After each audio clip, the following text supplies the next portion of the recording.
Odd Conduit Media. What's it gonna be? You are now listening to the Hyrule Podcasters!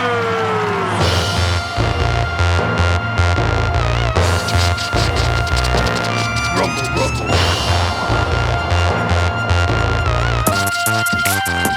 Hey, all you dreamy listeners. Welcome to another episode of Hyrule Podcasters! I'm your co-host, Ben, and I'm coming to you solo today, bringing you a side quest episode. I have Michael Rose, creative director at indie studio Simeck Entertainment, here with me today. We're going to chat about Zelda randomizers, his background in video game design, and Simeck Entertainment's newest game, Zoodia, that they're in the middle of running a Kickstarter for. Michael, how you doing today? I'm doing quite delightful. How are you?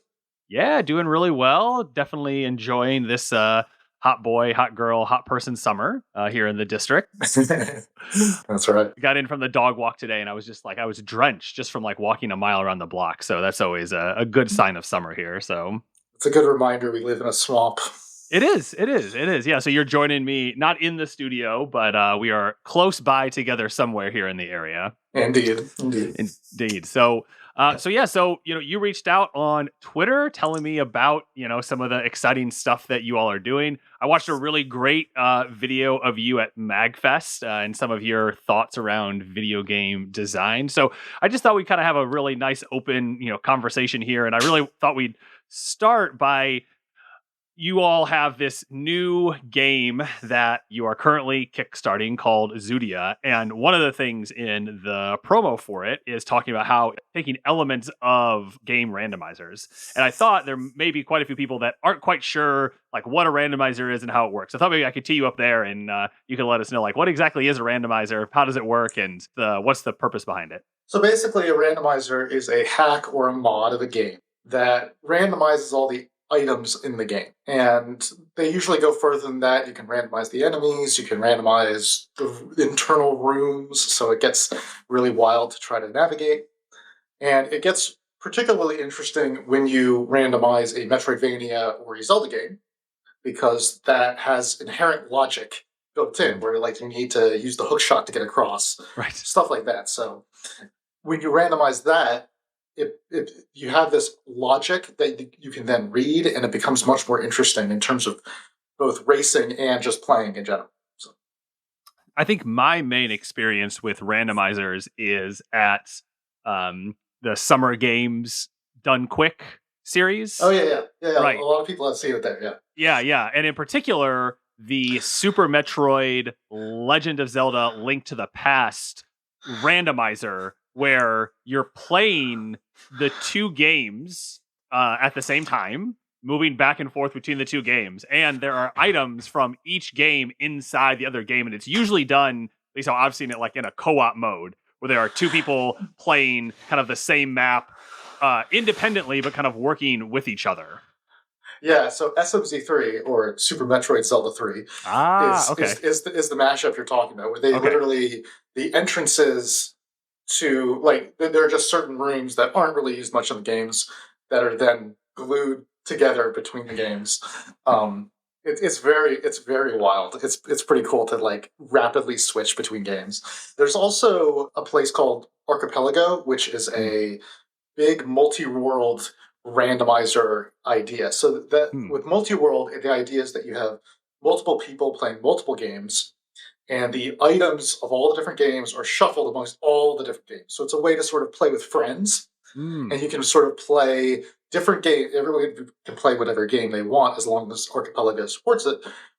And they can all sort of have different things going on. So, you can have one person's playing Factorio, another person's playing StarCraft 2, another person's playing Zelda, another person's playing Stardew Valley. I think that they have that in. So there's a lot of like wild things with Archipelago and multi-world, and it's interesting because it's taking what is usually a single player experience for a lot of those games and turning it into this kind of like play with your friends, have a good time with everybody. It's a social thing.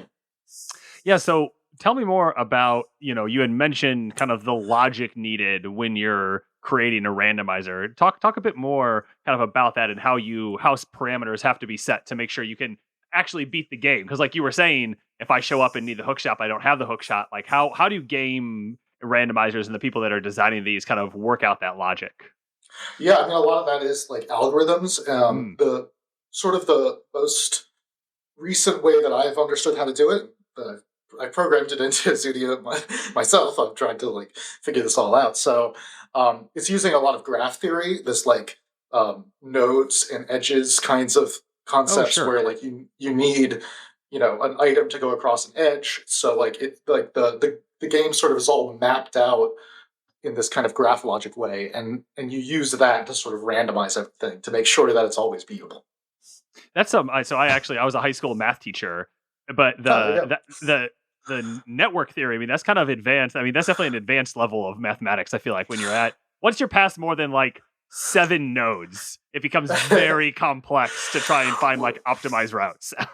It's interesting because like the problems I was trying to solve with the graph theory was very different than all the problems that you usually see in graph theory, like optimized routes. Like, you don't really need optimized routes, right? What you're trying to do is like randomize the nodes and stuff like that to make it work, which is very different and very like weirder to sort of figure out. So like when I looked up like graph theory algorithms, I was like, man, this is not what I was looking for. Yeah, because what you need is you need successful routing, not optimized routing. But you need a lot of successful routing, which is very different from how you're normally trying to solve the like network problems. Yeah, exactly. So the problems are a little bit different, but a lot of the randomizer community has a lot of resources on this, just because a lot of developers and stuff ask a lot about these questions. Like, for instance, it's not just actually making the maps and all that stuff, but also like filling it in. Like, how exactly do you fill in? How exactly do you put the items where they need to go? And there's been actually like a decent amount of like people just trying to figure out how to do it in a way that gives like enough randomization. Because like a lot of the early randomizers, they would have things where like a lot of the right items were always in the same kind of place, and kind of stuff. So like, they've done a lot of work to try to figure out how to avoid that. So, well, that would make sense, right? Because like at the end of the day, like you want to design a game that people can beat, and it's like, well, for instance, like if we put like the boost boots, if they're always here, we know people can get to this point. We can like design around that. But I think as algorithms become more advanced, as as AI kind of pushes into game development, you can send computers to go kind of like tackle a lot more of those issues. Whereas 15 years ago, the size of a computer you would have needed to even probably do the logic work that you're doing right now, probably on like your MacBook Pro, would have been ginormous, right? There's like the resources needed. Yeah, I mean, that's definitely true. But so like in Link to the Past randomizer, there's a cave that is always referred to as the hype cave. That's just like the slang for the community, and the reason it's called that is because it always had like progression in it. It always had important items in it, and it would be like usually multiple. With the newer versions of the randomizer, that's not really true anymore. So, but it's still called the hype cave because I mean it's hype. Yeah.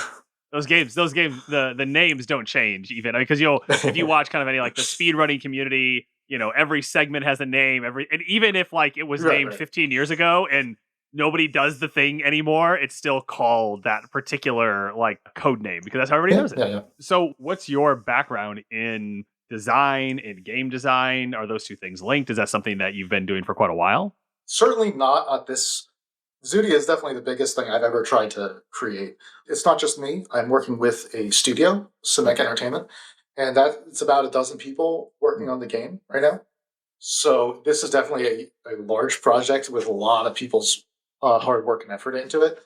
I don't think I've ever anything. I've done like little games and stuff on my own, but nothing something like this. So This is a much more ambitious project, and I'm very excited about it. Yeah, I mean, it looks really cool looking through the Kickstarter. So why don't you tell us a bit about the background idea, kind of like about Zoodia and kind of where it came from? All right, so the basic premise is that I wanted to make a game that is a randomizer by design. A lot of randomizers are done after the fact. So you make the game, and then people later on would put a randomizer on it. I mean, even some of the more official randomizers, like Bloodstained, it's like they make the game, and then they just kind of make a randomizer mode.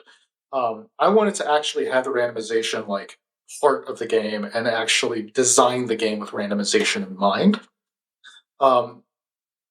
So I can give you two probably big examples of what I mean by that. With our Kickstarter, we also released a prototype. And in that prototype, it's basically just one small dungeon, one small cool little Zelda dungeon that you can go through yourself. It has some puzzles, it has a boss. It's a fun time. You can play it the normal way, and then you can randomize it, right?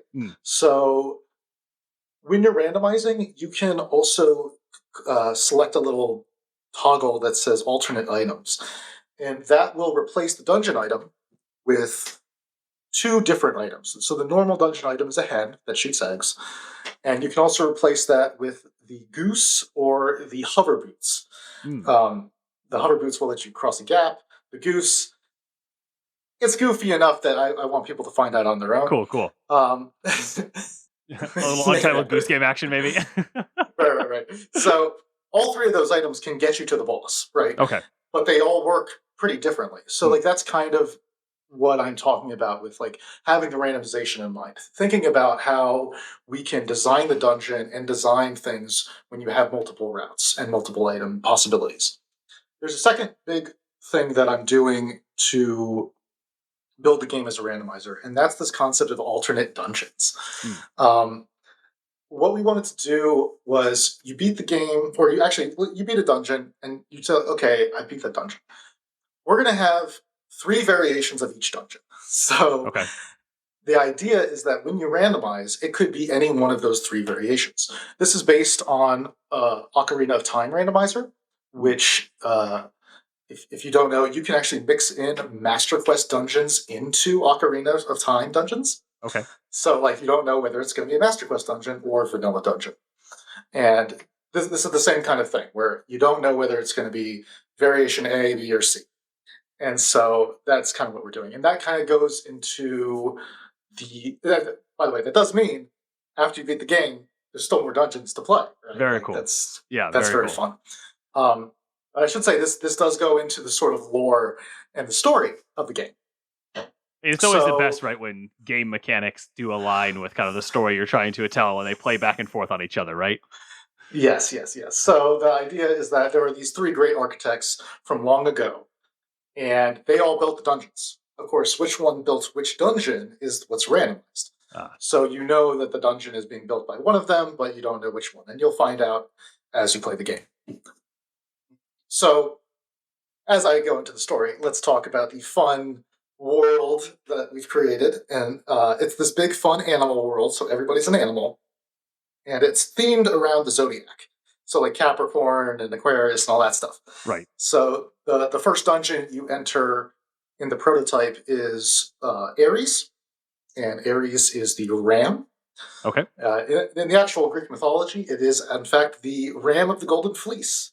So it has this kind of so it has this kind of like golden aspect to it, and it's all like a lot of fun. So there's a lot of sheep in the temple. You're fighting a bunch of sheep. Amazing.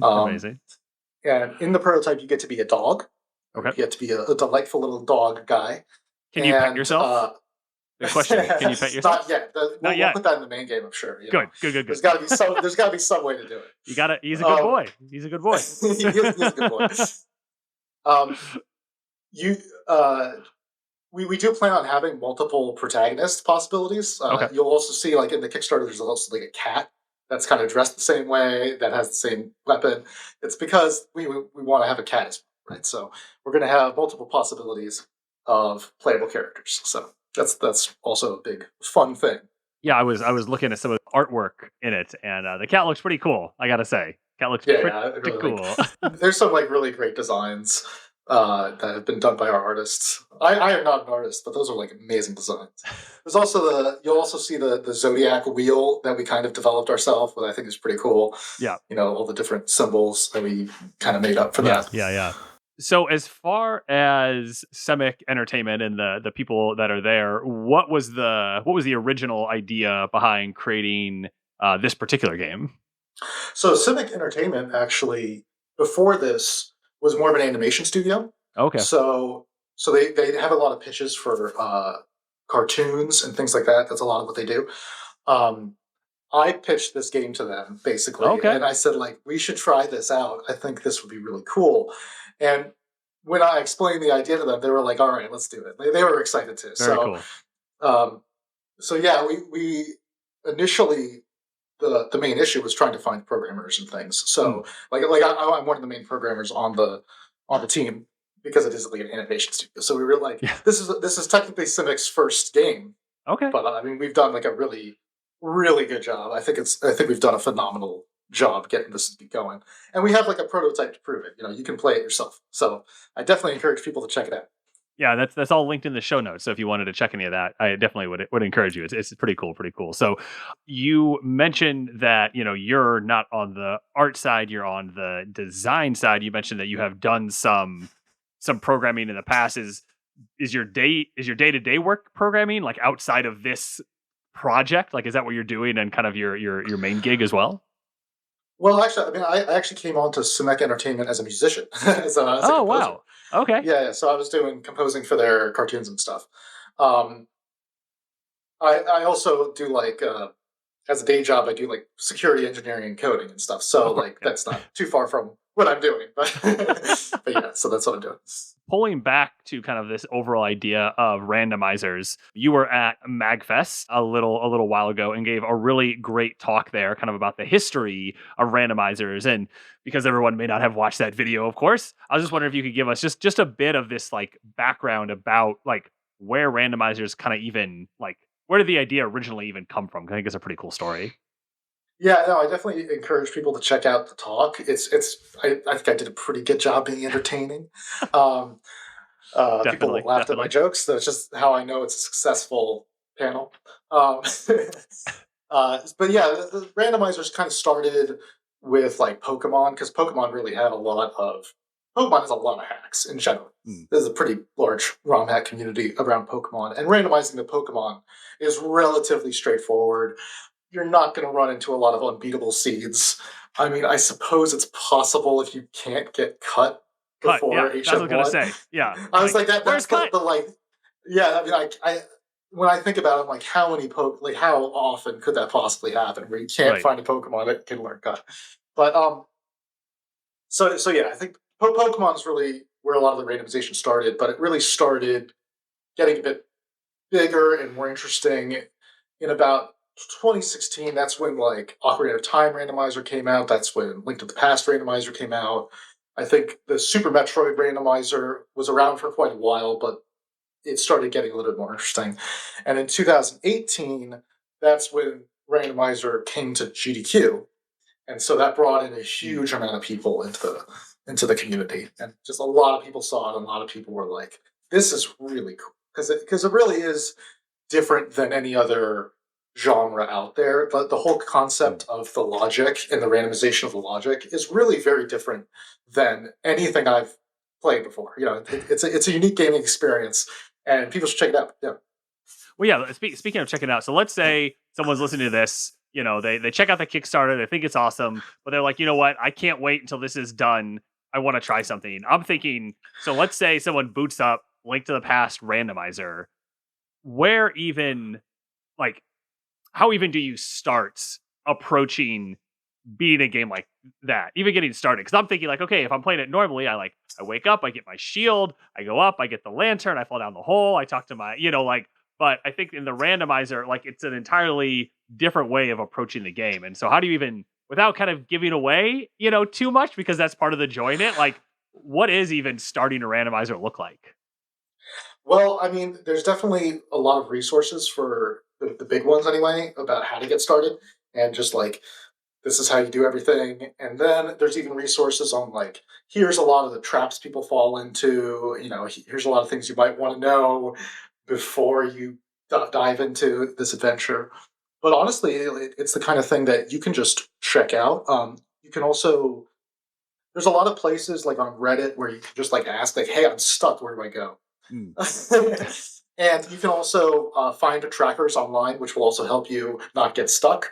I encourage people to try it without the tracker at first, but trackers can definitely help if you are getting stuck. And then you had mentioned seeds earlier. Did you want to chat a bit about like what a seed is in this case? Oh yeah, sorry. A seed is, the thing that starts the random number generator, essentially. So if two games have the same seed, then then the random stuff is all the same.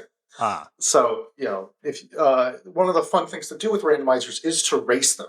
Two people get the same seed, and they just try to beat the game first. So it has this big speedrunning scene. It has this big. It's like a competitive speedrunning scene where like you're constantly getting thrown new things, and because it's like random but also the same. It's fair, but it's random. Right. So, that reminds me. One of my kind of like go-to games right now is a game called Dead Cells, which is a roguelite game.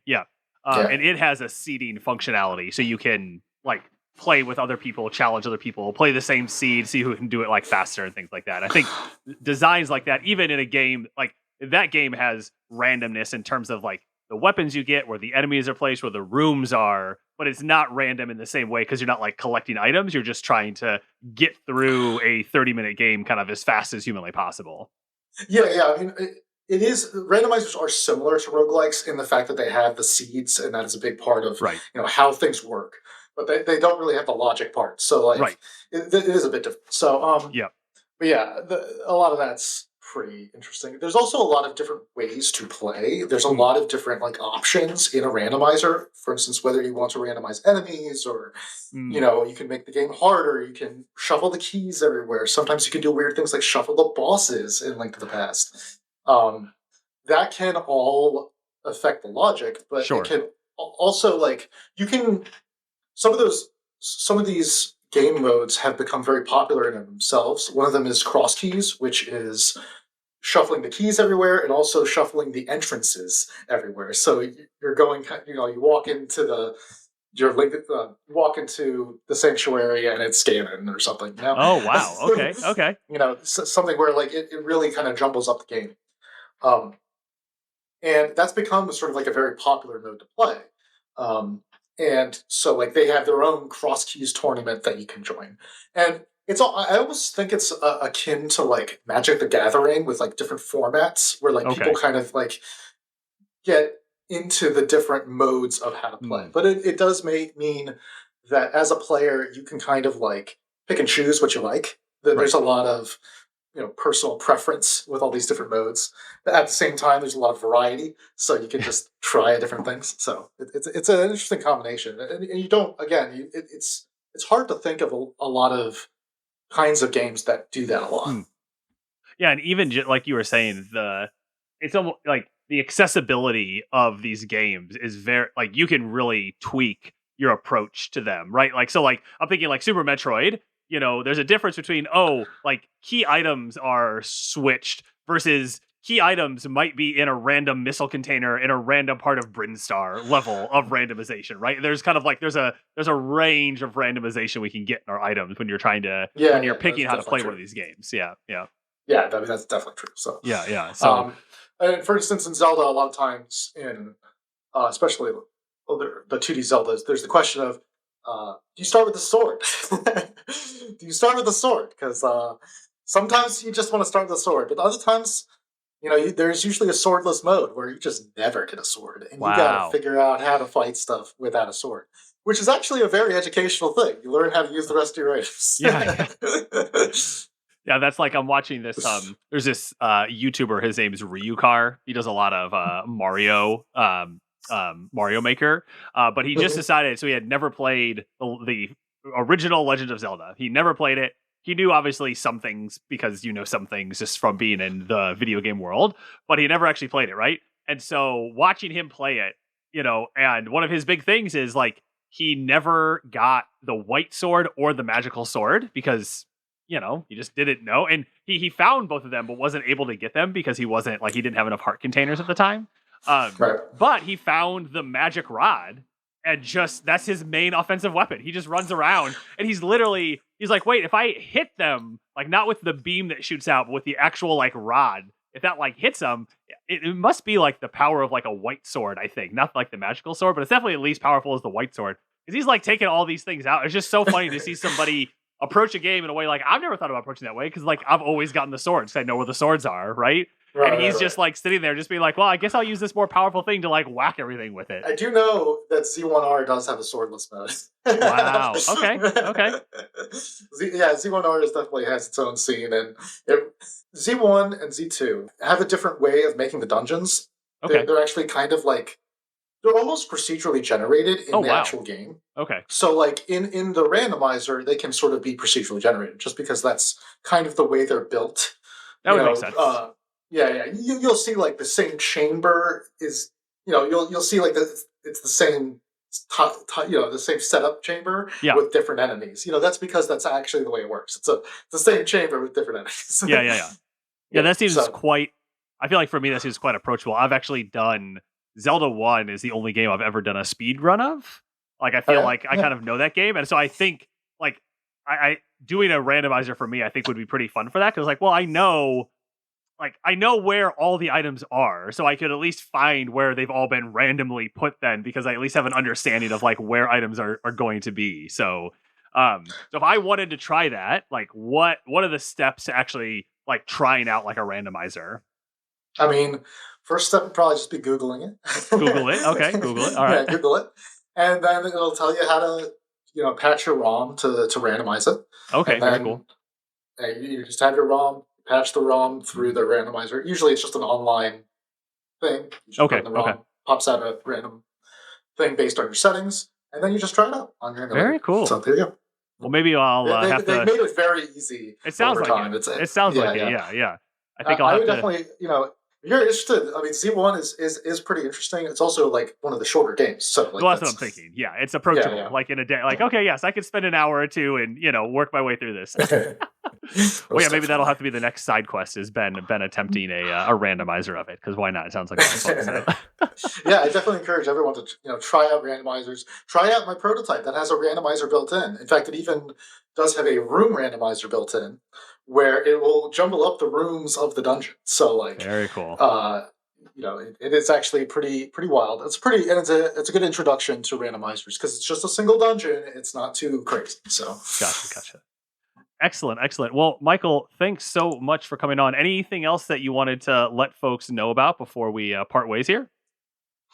No, that's pretty much it. I'd say if you're interested in the talk, definitely you can just search Rise of the Randomizer in YouTube. That's how you get it. I talk all about sort of the recent history of randomizers.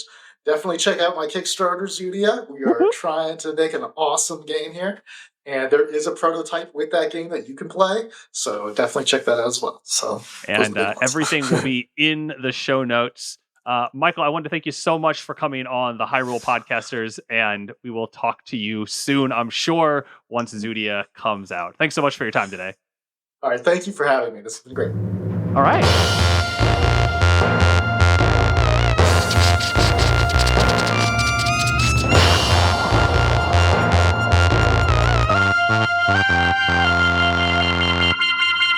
Thanks for listening to this episode of Hyrule Podcasters, Podcast of the Windfish, an Odd Conduit Media production. If you like what you're hearing and want to support us directly, you can head over to our Patreon page. We'd also love to see you in our Discord. You can find us on Instagram and Facebook at Hyrule Podcasters and on Twitter at Hyrule Podcaster. As always, this episode was produced by Patrick, and we'd like to thank LT Headtrip for composing original music for the podcast, including our theme song. If you want to play along, you can find Link's Awakening DX on Game Boy, Game Boy Color, or the 3DS via their Virtual Console. The Nintendo Switch High Definition Remake is also a great option to play along. And be sure to rate and review us in Apple Podcasts, Spotify, Stitcher, or wherever you happen to listen.